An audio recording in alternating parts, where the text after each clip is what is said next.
विशेष छतरी अमर है, अमर है, अमर है। पुरिया यादव जिंदाबाद, जिंदाबाद, जिंदाबाद। बीड़ा स्टूडियो तुमराव। प्रदीप यादव जिंदाबाद, जिंदाबाद, जिंदाबाद। पुरिया यादव जिंदाबाद, जिंदाबाद, जिंदाबाद। कोइले कीमती कीमती कमावा, ग्राम सभा के कोइले नामावा। कोइले कीमती कीमती कमावा, ग्राम सभा के कोइले नामावा। फिर से आशीर्वाद अपन दे दी होती, फिर से आशीर्वाद अपन दे दी होती।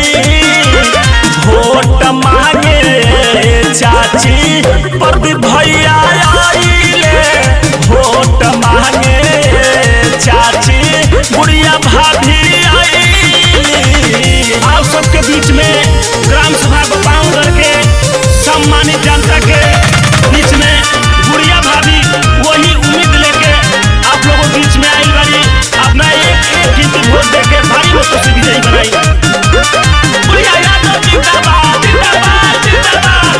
दिन चाहे रात होके हरदम रहेले, कमनो मजबूरी से पीछे ना हटेले।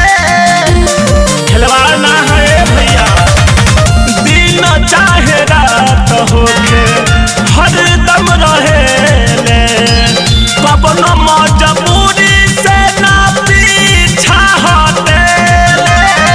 भाई के करी ह नाही खोट, चाची बाती ह सपोर्ट। केहू के सिखावाला में जानी पड़ी ह, वोट मांगे चाची प्रदीप भैया आइले, वोट मांगे भाभी प्रदीप भैया आइले।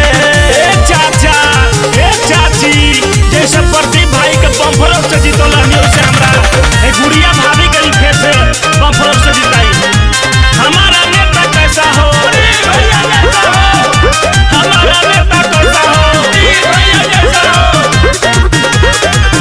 साचा सिपाही हमन अपना ग्राम सभा के कमावानी भई है, ऐसे फिर ईमानदारी से पक्का जितिए भैया।